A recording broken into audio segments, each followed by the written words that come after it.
हा नेहमीच दुःखी दुःखी दुःखी एकदम दुःखी दुःखी दुःखीच असतो की देवाने मला हे दिलं नाही ते दिलं नाही असं म्हणत नेहमी देवाला कोसत राहायचा.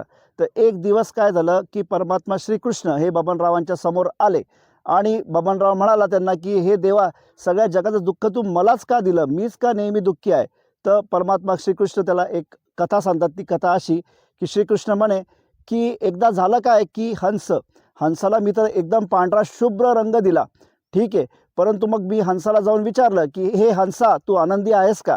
तर हंस म्हणाला, ए देवा, कशाचा मी आनंदी, मी काही आनंदी बिनंदी नाही आहे, तू सगळं काही त्या मोराला देऊन टाकलं, तो मोर बघ कसा रंगीबेरंगी आहे आणि मी काय पांढरा फक्त कलरच नाही, लोक त्याचे फोटो काढतात, तो पिसारा फुलवतो, माझ्याकडे काय काही नाही. तर कृष्ण म्हणाले ठीक आहे, तुला मोर बनवतो. कृष्णाने हंसाला मोर बनवून टाकलं. तर आता काही कालांतराने परत कृष्ण जाऊन मोराला भेटले. म्हटले मोराला की आता तर तू खुश असशील, तू आता मोर झाला. मोर म्हणाला कशाचा खुश आहे मी यार, तो पोपट पाहिला का, पोपट बघा कसा मिठू मिठू बोलतोय, त्याला बोलता येतं म्हणून लोक त्याला घरी घेऊन जातात, त्याचं स्वागत करतात, त्याला मिठू मिठू म्हणतात, आणि मला काय, मी तर जंगलामध्येच आहे, खायचे वांदे. कृष्ण म्हणला अरे यार चल ठीक आहे, तुला आता पोपट बनवतो. मग कृष्णाने मोराला पोपट बनवून टाकलं. पोपट बनला. काही कालांतराने परत श्रीकृष्ण त्याच्या घरी गेले आणि म्हणाले आता पोपटा खुश तर असशील. तर पोपट म्हणाला नाही नाही नाही, काय खुश आहे, मी तर एका पिंजऱ्यामध्ये या माणसांनी मला अडकून टाकलं, मी तर आता पिंजऱ्यामध्ये, माझं स्वातंत्र्यच गेलं. त्याच्यापेक्षा तो झाडावर बसलेला कावळा बघ, काही का असे ना काव काव करतो पण तो स्वतंत्र आहे, तर तू मला कावळा बनव. तर कृष्ण म्हणाला ठीक आहे बाबा, आता तुला कावळा बनवतो. कावळा बनवलं. नंतर परत कृष्ण जाऊन भेटला कावळ्याला, म्हणाला आता खुश आहात का कावळेराव. तर कावळा म्हणाला कशाचा खुश, सगळं जग मला काळा काळा काळा म्हणतं, श्राद्धाचं जेवायला बोलवतं, सगळं गेलेलं खायला बोलवतं, मी कायचा खुश रे देवा, मी काही खुश नाही आहे. तू मला सर्वात पहिले हंस बनवलं होतं, हंसच माझ्यासाठी योग्य होतं आणि हंस बनूनच मी खुश होतो. तर what is the moral of the story. The moral of the story ही अशी आहे की तुलना करायची नाही. का बरं, का हंस दुःखी होता, हंसाने मोराशी तुलना केली, मोराने पोपटाशी, पोपटाने कावळ्याशी, त्यामुळे दुःख होतं. नाही तर प्रत्येकाकडे देवाने काही ना काहीतरी चांगली गोष्ट दिलेली आहे. तर जे देव देतो त्याच्यावरच खुश राहायला पाहिजे. आणि मुख्य दुःखाचं कारण आहे ती म्हणजे तुलना. तुलटीचे लोक हे आयुष्याचे निर्णय कसे घेतात ते आपण बघूया. तर सर्वात पहिले काय तर शिक्षण. बबनराव इंजिनिअरिंग करतो, त्याला विचारतं का इंजिनिअरिंग केली. तो म्हणतो यार माझा एक नातेवाईक अमेरिकेला गेला, खूप मोठा पैसा कमवला, त्याचं पाहूनच मी इंजिनिअरिंग केली. म्हणजे बबनरावाला इंजिनिअरिंगची आवड आहे का, काही नाही, पण काय तर तुलना आली, त्यामुळे बबनरावाचं इंजिनिअरिंग फेल झालं. त्यानंतर बबनराव परत काय करतो, घर घेतो काय, कर्ज काढून मोठे मोठे कर्ज काढतो आणि घर घेतो. मग होतं काय, त्याला विचारलं की यार तू का घेतलं रे बबनराव घर. तर तो म्हणतो की मी घर घेतलं केवळ माझ्या बायकोच्या भावानी मोठं घर घेतलं म्हणून मी घर घेतलं.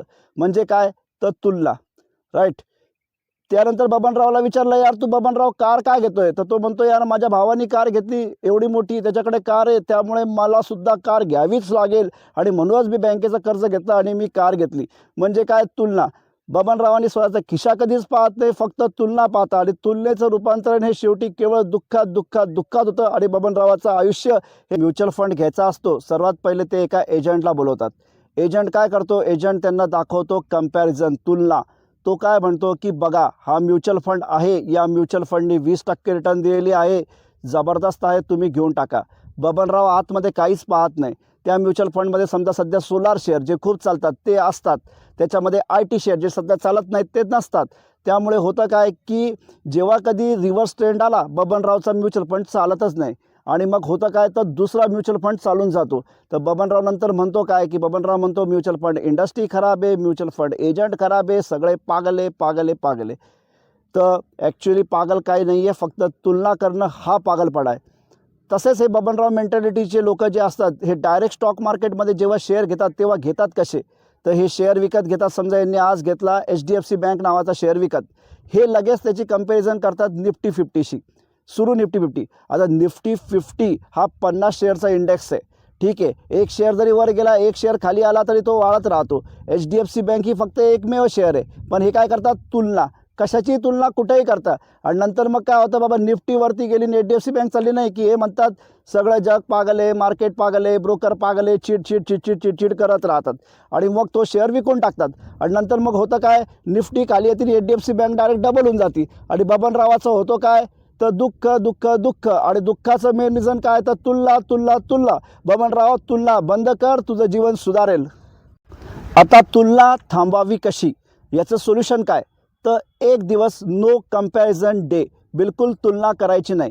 म्हणजे काय की आता फॉर एक्झाम्पल तुमच्या भावाने एखादी कार विकत घेतलेली आहे तर तुम्ही पहिले पाहायचं की यार भावाची सॅलरी किती आहे तुमच्या, त्यानंतर भावाने लोन घेतलेलं आहे का, ते मी अफोर्ड करू शकतो का, मी घ्यायला पाहिजे का, या सगळ्याचा ॲनालिसिस करायचा, तुलना नाही करायची आणि एका वहीमध्ये ते लिहून ठेवायचं. त्याच प्रकारे म्युच्युअल फंड घेताना पण म्युच्युअल फंड एजंट म्हणला फक्त रिटर्न तुलना पाहून म्युच्युअल फंड नाही घ्यायचा. फंड घ्यायचा कसा, फंड घ्यायचा ॲनालिसिस करून की याच्या आतमध्ये कोणते शेअर आहे, की IT शेअर आहेत का, IT शेअर सध्या चालत नाही आहेत म्हणून म्युच्युअल फंड चालत नाही, भविष्यात IT चालेल तर हा म्युच्युअल फंड घेतो, म्हणजे ॲनालिसिस. तर तुलना बंद केली आणि बबनरावांनी ॲनालिसिस चालू केलं तर बबनरावाचं भविष्य नक्कीच ब्राईट होईल. तर ही आपली जी सीरीज आहे मन जिंका जग जिंका मार्केट जिंका, हिला सबस्क्राईब करा, लाईक करा, शेअर करा.